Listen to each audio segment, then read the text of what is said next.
Today, I would like to talk about what temperature is most effective and safe when applying Moxibustion treatment. Moxibustion is one of the representative traditional therapies in Oriental medicine, in which moxa floss is placed over an acupoint and burned so that its thermal stimulation can help treat disease. It is presumed that Moxibustion began long ago by chance observation. Someone unexpectedly felt heat applied to the body and thought, the pain feels better, my discomfort is gone. Later, mugwort, namely moxa floss, came to be used as the material for warming the body. Moxa floss does not burst into flame but burns slowly and gently, which is a unique property. When this slow, penetrating heat warms the acupoints, it is believed to unblock stagnated meridians and strengthen physiological functions. The Chinese character for Moxibustion, gu, already embodies its therapeutic concept. According to the ancient Chinese dictionary Shuoanjiezi, this character means, to burn with fire. If you look closely at the character, it is composed of the radical for, fire, beneath a character meaning long-lasting. This construction directly conveys the essence of Moxibustion, applying heat to an affected area over a prolonged period. When referring to Moxibustion in English, the terms Moxibustion or simply moxa are most commonly used. Interestingly, in Japan it is also called mugusa. Moxibustion is a very old traditional heat therapy, widely practiced from ancient times to the present in many East Asian regions including Korea, China, Japan, Vietnam, Tibet, and Mongolia. Since the purpose of today's lecture is to examine the temperature of Moxibustion in detail, we will briefly review its therapeutic effects. Moxibustion helps regulate the meridians, dispels external pathogenic factors such as wind and cold, boosts yang energy to help restore consciousness, and promotes bodily functions, making it useful even for general health enhancement. In the early days, twigs were mainly used as the heat source for warming acupoints, but they were later replaced by moxa floss. This is because moxa floss possesses properties that make it particularly suitable for Moxibustion. Specifically, moxa floss burns slowly and steadily without an open flame, delivering gentle and consistent heat to acupoints over time. These characteristics are precisely why moxa floss became the primary material for Moxibustion.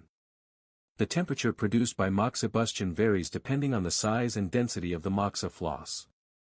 Simply put, tightly compacting the floss to increase density and making it larger allows it to generate higher temperatures. One of the greatest advantages of moxa floss is that it can be easily prepared in different sizes and densities. This means the heating intensity can be freely adjusted according to the treatment site and therapeutic purpose. Because of this fine-tuning ability, moxa floss is regarded as the most suitable heat source for Moxibustion therapy. Some suggest that the use of mugwort in Moxibustion is not solely due to its combustion characteristics, but also because of its pharmacological properties. Mugwort is warm in nature, has minimal toxicity, and exhibits strong medicinal effects. Moreover, the smoke produced during burning is believed to provide aromatherapeutic benefits that help calm the mind and body. For these reasons, mugwort is considered an appropriate material for Moxibustion. Mugwort contains various essential oil components such as cineole and camphor. Because these compounds are not easily destroyed by heat, when mugwort burns they vaporize into the smoke, are inhaled, and absorbed into the body, where they are reported to exert anti-inflammatory, antibacterial, and antitoxic effects. Meanwhile, in Japan attention is also given to a brown, tar-like substance produced when moxa floss burns. This is referred to as a combustion product of mugwort. They believe that this substance is not only inhaled through smoke but also absorbed directly through the skin, and that once absorbed, it exerts physiological effects within the body. Furthermore, the aroma generated during the burning of mugwort is believed to have calming and relaxing aromatherapy effects. However, we must clarify an important point here. To truly obtain pharmacological or aromatherapeutic benefits, one would need to burn the leaf material that contains concentrated active compounds, not the floss. Yet, the moxa floss used in traditional Moxibustion is produced by drying mugwort and removing the pharmacologically rich leafy portions, leaving only the soft cotton-like fibers. Therefore, expecting significant medicinal or aromatherapy effects from traditional moxibustion materials may not be appropriate. In fact, the most important reason moxa floss is used in moxibustion lies in its combustion properties, specifically its ability to burn slowly and evenly without producing flames. This slow, gentle burning allows for easier control of heating temperature and provides sufficient duration for heat to penetrate beneath the skin. Thus, it is more accurate to view the use of moxa floss in moxibustion as being based on safe and efficient heat transfer characteristics rather than pharmacological effects. Plant fibers generally release volatile gases and form charcoal-like carbon when decomposed by heat. However, moxa floss releases little volatile gas, and the carbon produced during initial combustion gradually oxidizes upon exposure to oxygen, allowing it to burn slowly without open flames. Additionally, during the drying process, the essential oil content of mugwort is reduced, leaving only small amounts of volatile oil in the floss, which prevents ignition. Moreover, moxa floss consists of long, thin fibers loosely gathered, creating internal air spaces and low density, which prevent rapid chain combustion. In contrast, wood fragments or paper ignite quickly and raise temperature abruptly, making it difficult to deliver controlled heat to acupuncture points. For these reasons, moxa floss continues to be widely used in moxibustion as an ideal heat source that burns slowly, allows easy control of size and density, and delivers precise thermal stimulation. The most widely used method is shaping moxa floss by hand into a small cone, called a moxa cone, and placing it directly on the skin or on an intermediary material such as a slice of ginger. This is referred to as moxicone moxibustion. Another method shapes moxa floss into a cigar-like stick called a moxa stick, which is burned and held 2 to 3 centimeters above the skin to apply heat without contact. This is moxa stick moxibustion. There is also warm cylinder moxibustion, in which moxa floss is ignited inside a metal or ceramic cylinder and the bottom of the device is placed on the skin to transfer heat. Conversely, methods that do not use moxa floss, such as applying herbal substances like sinapis or euphorbia to the skin to induce blister reactions by chemical irritation, are termed medicinal patching moxibustion. Since this method relies on chemical stimulation rather than heat, its name resembles moxibustion, but strictly speaking, it is not considered true moxibustion. When we further classify moxibustion using moxa floss, the first category is direct moxibustion, where the cone is placed directly on the skin. Direct moxibustion is subdivided into scar-forming moxibustion, which is hot enough to leave burn marks, and non-scar-forming moxibustion, which aims to avoid scarring by lowering temperature and shortening exposure time. However, direct moxibustion still poses a high risk of burns. Therefore, indirect moxibustion was developed, where a medium such as ginger, garlic, aconite, or salt is placed between the cone and the skin to buffer heat delivery. The primary goal of indirect moxibustion is to reduce temperature and burn risk.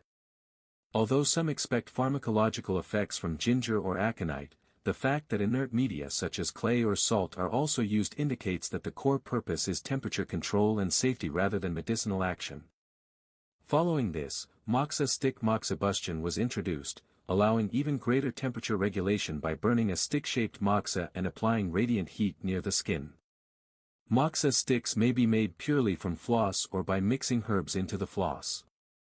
Another approach is warm tube moxibustion, in which burning moxa is enclosed within a tube placed over an acupoint, utilizing convective and conductive heat to warm a broad area. Finally, warm needling combines acupuncture and moxibustion. Moxa floss is attached to the handle of an inserted needle, ignited, and the radiant heat is used to warm the acupoint. In summary, moxibustion techniques using moxa floss have evolved into diverse approaches, including direct, indirect, moxa sticks, warm tube moxibustion, and warm needling, each optimizing heat delivery and control. To summarize visually, moxibustion methods using moxa floss include moxicone moxibustion, where moxa floss is shaped into cones. This is divided into direct and indirect techniques. Direct moxibustion includes scar-forming and non-scar-forming types. Indirect moxibustion uses intermediary materials such as ginger or aconite. Moxa stick moxibustion, in which a cigar-shaped stick is burned and held near the skin to provide radiant heat with minimal burn risk. Warm needling, where burning moxa attached to the needle handle warms the acupoint. Warm tube moxibustion, where moxa is ignited inside a cylinder placed on the skin, delivering heat via radiation, convection, and conduction. Together, these illustrate how moxibustion using moxa floss evolved from direct heat exposure to safer, controlled techniques using different heat transfer pathways. To understand how these various methods developed, we must examine them from a temperature control perspective. Historical records indicate that moxibustion was practiced before acupuncture. In the earliest periods, people lay near open flames or used heated stones or sand, meaning temperature was extremely high and precise regulation was nearly impossible. Over time, they began using plant leaves and stems as fuel, reflecting efforts to utilize combustion characteristics that allowed more refined heating compared to earlier techniques. Thus, the evolution of moxibustion principles and methods can be viewed through the lens of progressive advancements in heat control. Next, let us look at how moxibustion evolved across historical periods through classical medical texts. The earliest reference to moxibustion appears in the Chinese spring and autumn period texts Huizhuan. However, among strictly medical texts, the silk manuscripts discovered in the Han-era Mwangwi tomb contain the oldest documented record of moxibustion. Notably, these manuscripts describe moxibustion but make no mention of acupuncture. Because of this, scholars believe that moxibustion predates acupuncture, highlighting moxibustion as one of the oldest and most fundamental therapeutic methods in East Asian medicine. During the period of the Yellow Emperor's Inner Classic, moxibustion became differentiated from acupuncture, establishing its own unique role. In the Suwen chapter, it is clearly stated that when internal organs are cold and disease arises, one should use fire, that is, moxibustion. This shows that moxibustion was recognized for treating cold-type disorders. In the Lingshu chapter, it is recorded that conditions unresponsive to acupuncture should be treated with moxibustion. Thus, by the time of the Yellow Emperor's Inner Classic, moxibustion had already been established as an independent modality, used selectively based on disease type and condition. In the Han Dynasty, an important medical text titled Treatise on Cold Damage and Miscellaneous Diseases presented a new understanding of moxibustion. This book introduced the theory of contraindication under heat syndrome, and recorded the first formal contraindications for moxibustion. Since moxibustion essentially applies heat, it was recognized that using it on patients with internal heat patterns, such as yin deficiency, could aggravate the condition. Because direct moxibustion was primarily used at the time, the establishment of such contraindications was considered an important progress in improving the safety of moxibustion practice.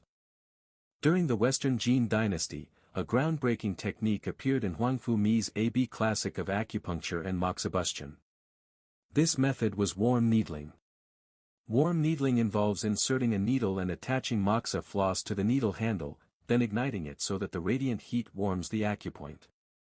Because it allows acupuncture and moxibustion to be performed simultaneously, this efficient method has become a practical combined therapy and is still widely used today in clinical practice.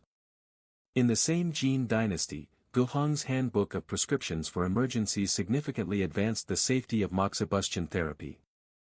The text describes moxibustion for various emergency conditions and emphasizes the use of mediating materials, interposing substances. This method places substances such as garlic, ginger, or aconite between the skin and the moxa cone to buffer and regulate the intensity of heat stimulation. This is considered the earliest record of what we now call indirect moxibustion, a major development that greatly reduced the risk of burns compared to direct moxibustion. The safety of moxibustion techniques further evolved during the Tang Dynasty. In Wang Tao's Essentials of External Medicine, moxa stick moxibustion was recorded for the first time. Moxa sticks are cigar-shaped rods made from moxa floss. Since the heat source does not contact the skin directly and mainly delivers infrared radiant heat, they pose far less risk of burning compared with conventional indirect moxibustion. Due to this safety advantage, moxa stick moxibustion became one of the most widely adopted techniques in the West, where burns are of particular concern. By the Song Dynasty, moxibustion techniques developed toward treating wider surface areas. In the medical text Taiping Shenghui Fang, warm tube moxibustion was first recorded. This method involves placing ignited moxa floss inside a metal or ceramic tube and applying the tool to the skin to heat a broad area. As larger areas require stable temperature control, warm tube moxibustion offers an advantage. The tool enables consistent heat regulation while effectively treating wider regions. Also in the Song dynasty, Wang Jizhong's classic of acupuncture and moxibustion for self-cultivation documented various stimulation techniques related to moxibustion. This text introduces medicinal patching moxibustion, a method in which irritant medicinal herbs are applied to the skin to induce redness or blistering similar to moxibustion. Unlike moxibustion, however, it uses chemical irritation rather than heat. The book also records fire needling, in which a heated needle is applied for treating internal disorders. Thus, the Song dynasty represents a period in which diverse stimulation methods, using heat, herbs, and needles, were actively studied and documented. Moxibustion reached its peak during the Ming dynasty. Important medical texts such as Great Compendium of Acupuncture and Moxibustion and Collection of Acupuncture and Moxibustion contain extensive clinical records of moxibustion treatment for various diseases. During this era, multiple forms of moxibustion were refined, with detailed methodological discussions on how to select and apply different sizes of moxa cones. This indicates that the Ming period was the time when moxibustion was most widely practiced and its techniques were fully systematized. The core material of moxibustion, the moxa cone, can be crafted with different densities and sizes, determining the final treatment temperature and heating duration. For example, small cones are typically used for direct moxibustion, whereas larger cones are applied when mediating substances such as ginger are used in indirect moxibustion. Thus, varying cone sizes enabled precise control of temperature and stimulation time according to patient condition and clinical indications. Moxa stick development was particularly notable in the Ming dynasty. Records describe various forms of medicinal moxa sticks, such as thunderfire needling sticks and tai divine needling sticks, made by combining moxa floss with stimulating or warming herbal ingredients. This shows that moxa sticks evolved beyond pure moxa floss, incorporating medicinal effects to enhance treatment outcomes. Additionally, during this period, solar moxibustion, using concave mirrors to concentrate sunlight on acupoints, was introduced for the first time.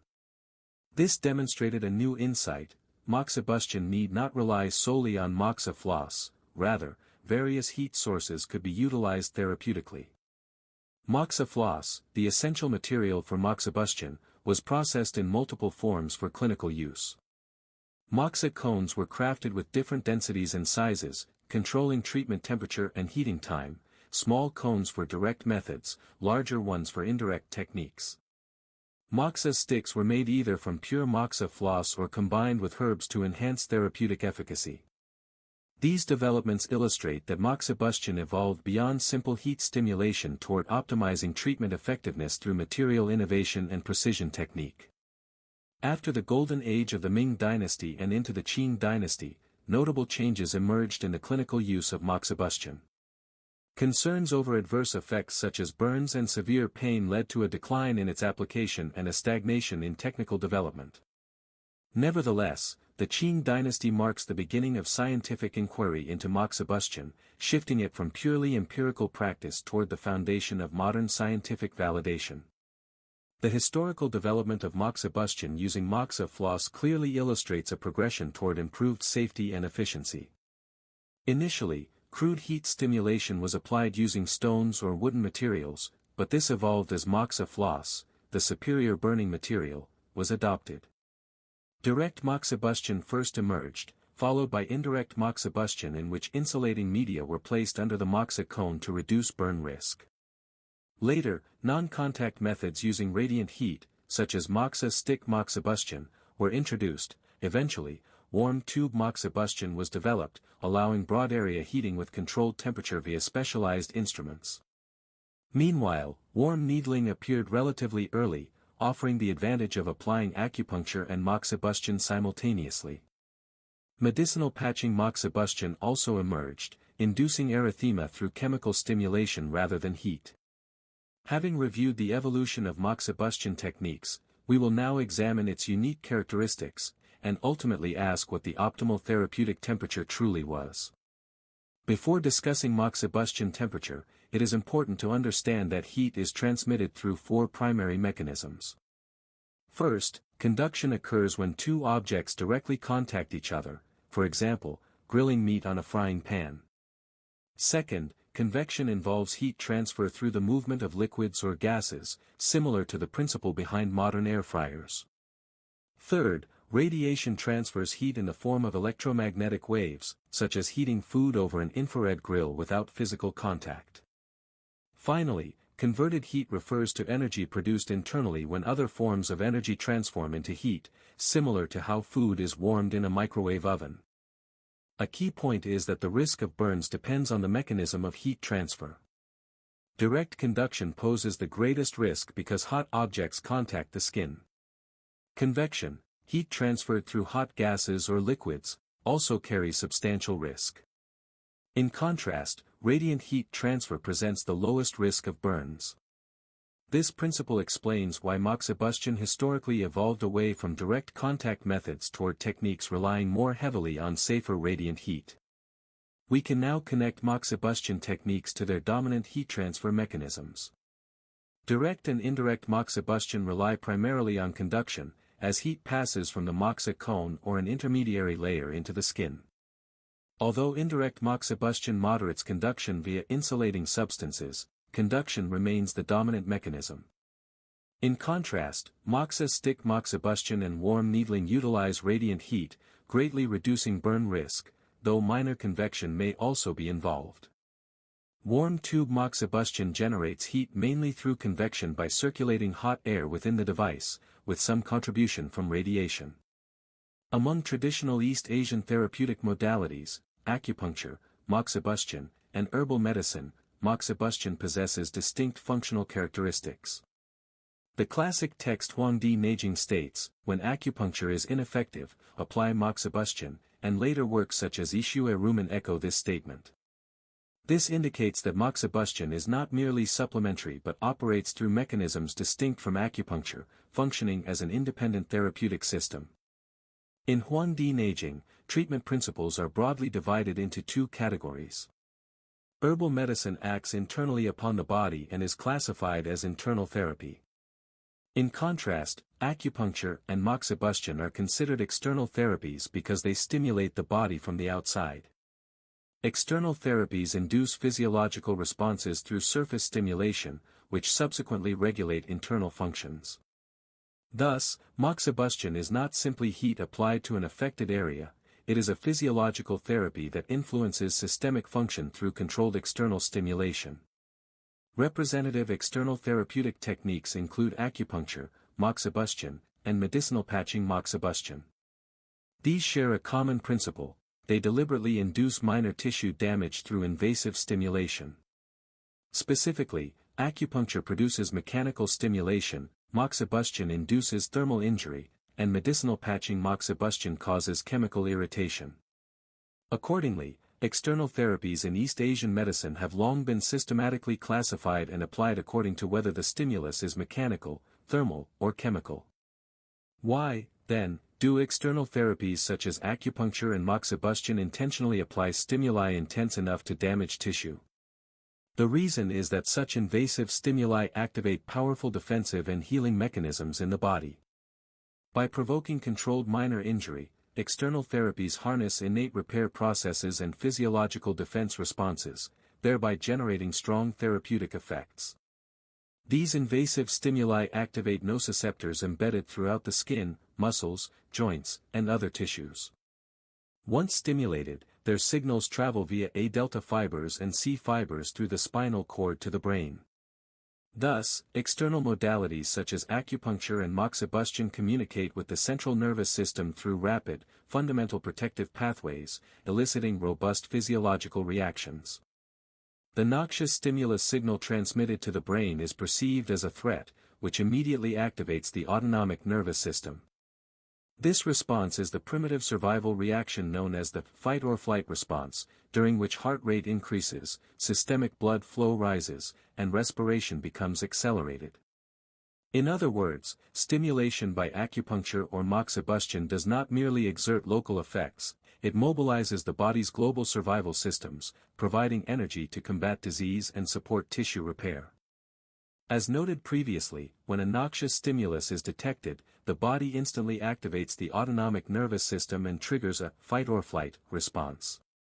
This reaction is not limited to localized changes such as increased heart rate or rapid breathing. Multiple systemic defensive and physiological responses occur simultaneously to ensure survival. Through this mechanism, external therapeutic stimuli such as moxibustion or acupuncture engage fundamental survival pathways, helping the body overcome disease and protect tissues. Responses to noxious stimulation include withdrawal reflexes and emotional reactions, but from a therapeutic perspective, the most significant response is inflammation. The pain accompanying inflammation prompts the body to prevent further injury, but more importantly, the inflammatory process accelerates tissue healing. Thus, external therapies such as acupuncture and moxibustion work by producing microinjuries that induce inflammation, thereby promoting tissue repair and regeneration and ultimately assisting in disease treatment. The body's surface contains specialized receptors that respond to various stimuli. These are called TRP channels. These receptors demonstrate how external therapeutic methods in traditional medicine utilize specific forms of stimulation. For example, chemical stimulation such as medicinal patching moxibustion activates TRPV1 and TRPA1, whereas mechanical stimulation such as acupuncture engages TRPA1 and TRPV4. Particularly, the heat stimulus during moxibustion activates all four heat-sensitive TRP receptors, TRPV1 through TRPV4, while cold stimulation activates TRPM8 and TRPA1. This reflects that external therapies in traditional medicine are designed to systematically target specific receptors in the body to induce physiological responses. The activation temperatures of the four heat-responsive TRPV receptors reveal distinct functional roles. TRPV3 and TRPV4 are activated between 27 degrees Celsius and 39 degrees Celsius, detecting mild warmth. In contrast, TRPV1 activates at 43 degrees Celsius and TRPV2 at 52 degrees Celsius, detecting noxious heat capable of causing tissue injury. Therefore, therapies that utilize harmful heat stimuli, such as moxibustion, primarily aim to activate TRPV1 and TRPV2. Heat-sensitive TRP receptors are clearly distinguished by the intensity of sensation they mediate. TRPV3 and TRPV4 detect gentle warmth and produce pleasant sensations. When temperature rises further, TRPV1 is activated, producing the first perception of painful heat. With continued temperature elevation, TRPV2 activation produces burning, sharp, and intense pain. Thus, precise control of the temperatures that activate TRPV1 and TRPV2 is essential for therapeutic effectiveness in moxibustion. Thermal receptors in the human body become active across a wide range, from about 17 degrees Celsius to 52 degrees Celsius, allowing highly refined sensory control. The temperature range at which each receptor activates is fundamental in determining therapeutic goals. For example, cooling therapy lowers temperature below 17 degrees Celsius to activate TRPA1, inducing cold pain and therapeutic responses. Meanwhile, moxibustion elevates temperature toward 52 degrees Celsius to activate TRPV2 and evoke intense burning-type nociception. Thus, external therapeutic techniques in traditional medicine are not merely hot or cold, but deliberately calibrated to stimulate specific receptors, with moxibustion aiming for noxious heat near 52 degrees Celsius. The principal moxibustion targets, TRPV1 and TRPV2, differ not only in activation temperature but also in the types of stimuli they detect. TRPV1 responds to noxious heat above 43 degrees Celsius, protons, endogenous molecules such as anandamide, and is strongly activated by capsaicin, which explains the physiologic basis for describing spicy food as hot. In contrast, TRPV2 does not respond to capsaicin but activates only in response to sharp, intense heat above 52 degrees Celsius. TRPV2 also responds to mechanical stimulation, indicating that it can sense both thermal stimuli from moxibustion and mechanical stimuli from acupuncture, making it a key receptor in external therapies. When TRPV1 and TRPV2 are activated, the quality of pain and speed of signal transmission differ markedly. TRPV1 activates at 43 degrees Celsius and signals via slow-conducting C fibers, producing a gradually intensifying burning sensation. TRPV2 activates only above 52 degrees Celsius and transmits via fast A-delta fibers, producing sudden, sharp, and piercing pain. This shift in sensation directly reflects which receptor has been activated. Thus, if moxibustion begins with growing heat and suddenly produces sharp stinging pain, it indicates TRPV2 activation, the point at which the therapy reaches its intended nociceptive effect. TRPV1 and TRPV2, the core receptors responding to heat, differ greatly in localization, activation mechanisms, and induced physiological responses. TRPV1 primarily exists in C-fiber sensory neurons and nociceptors, resides on the cell surface, and responds immediately to heat above 43 degrees Celsius. It detects mild heat and gradually intensifying pain, making it active during early phases of moxibustion heating. TRPV2, however, is widely distributed not only in sensory neurons including A-delta fibers, but also in deep tissues such as the heart, muscles, and immune cells. Under normal conditions, it is sequestered within intracellular vesicles, but upon exposure to heat above 52 degrees Celsius, it relocates to the cell membrane and becomes activated.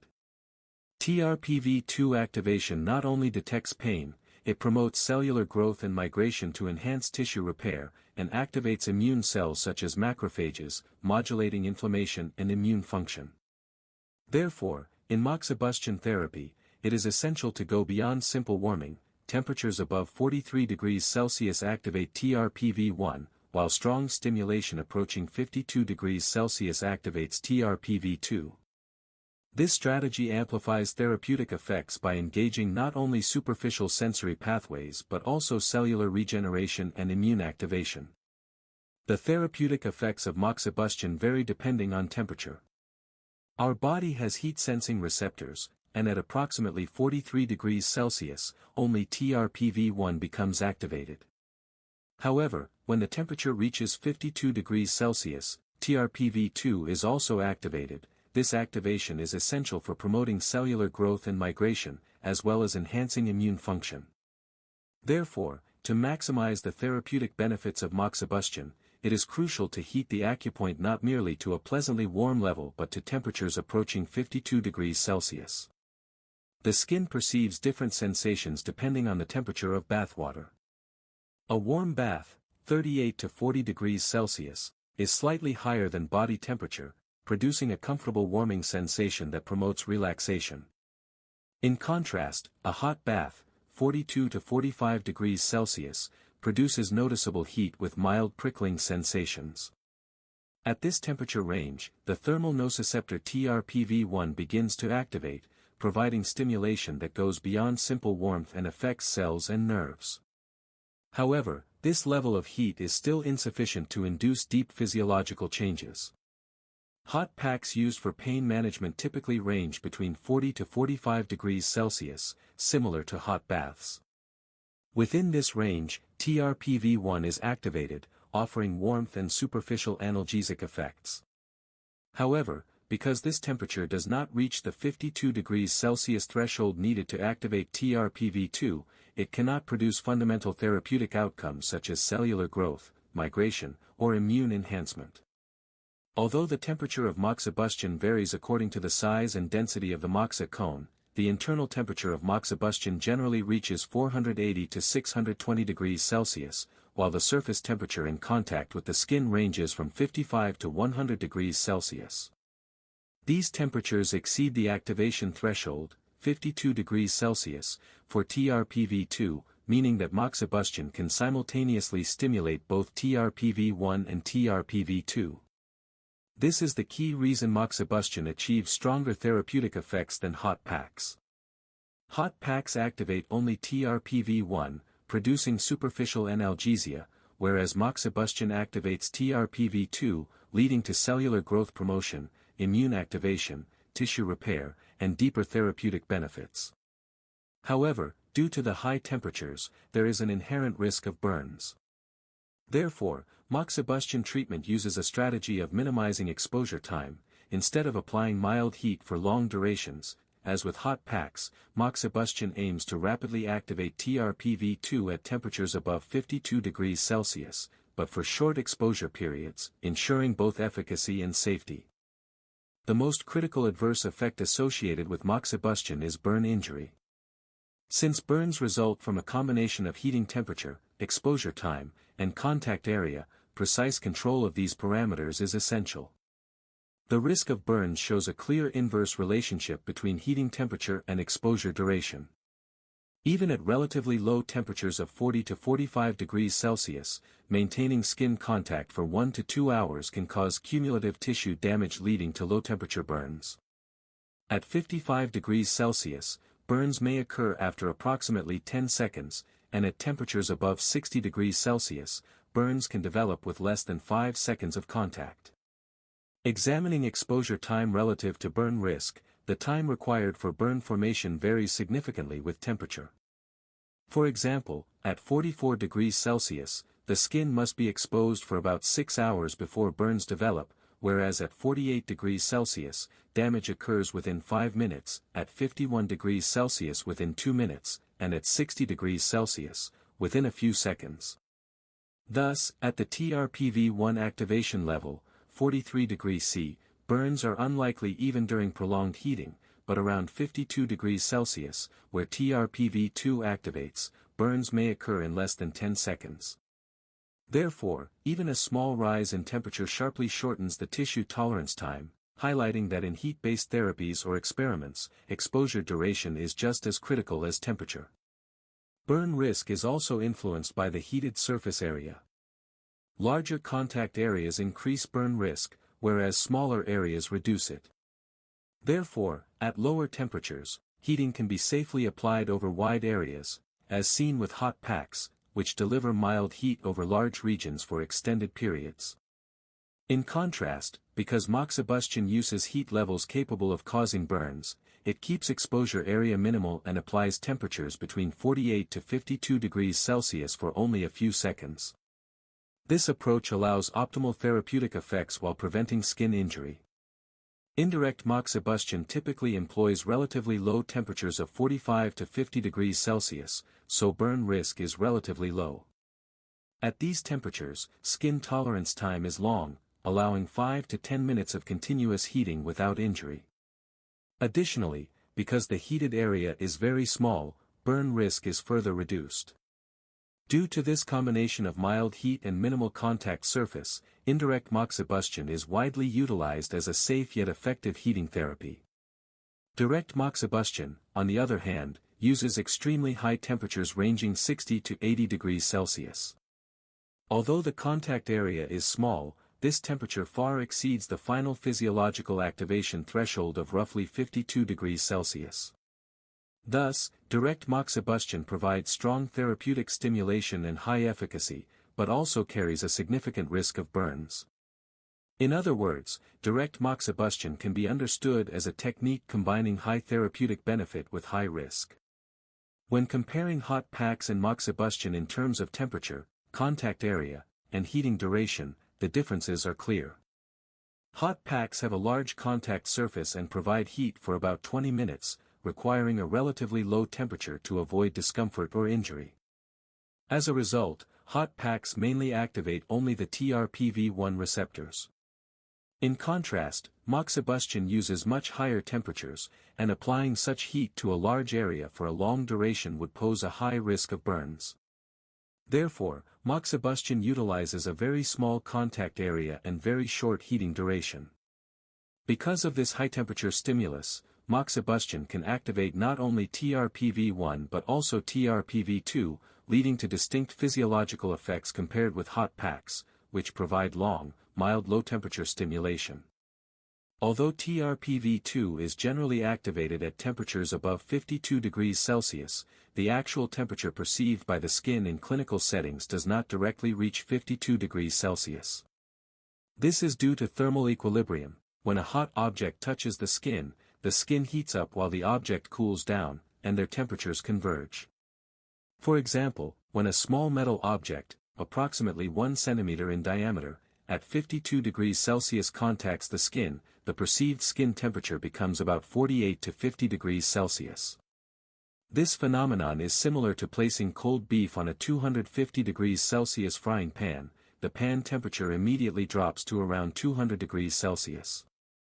Therefore, in clinical practice, the actual skin temperature, approximately 48 to 50 degrees Celsius, is more relevant than the theoretical activation threshold. When a 52 degrees Celsius object contacts the skin, not only temperature but also exposure time and area become critical factors.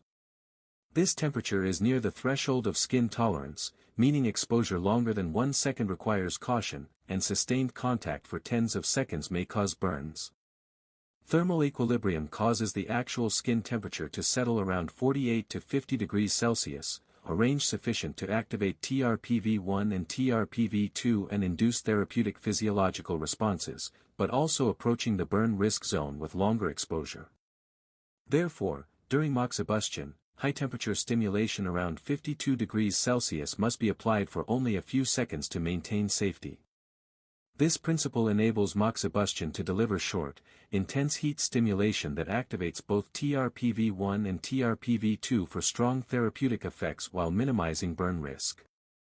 When explaining the analgesic mechanism of acupuncture, the theory frequently discussed alongside the gate control mechanism is DNIC, diffuse noxious inhibitory controls.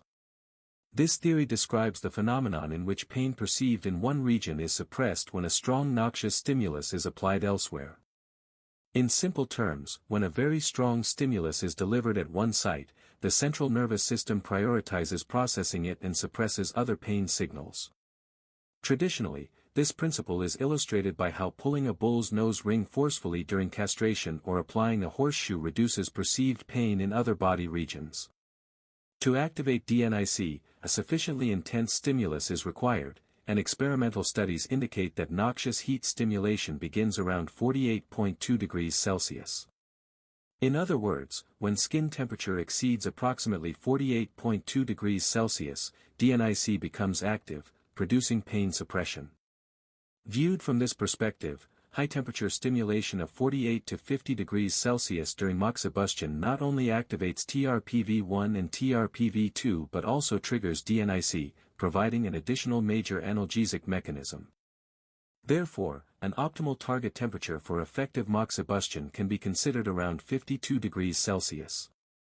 Heating to this level results in an actual perceived skin temperature of approximately 48 to 50 degrees Celsius due to thermal equilibrium, allowing simultaneous activation of TRPV1, TRPV2, and DNIC. However, because 52 degrees Celsius lies within a potential burn risk zone, exposure duration must be kept extremely short, within seconds, and the heated area must be kept as small as possible to ensure safety. In conclusion, moxibustion is most effective and safe when a high-temperature stimulus of approximately 52 degrees Celsius is applied to a small area for a very short duration. A major drawback of traditional moxibustion is the difficulty of precisely controlling temperature, which increases burn risk. Furthermore, tar residues generated from burning moxa floss may cause skin irritation, allergies, or pigmentation.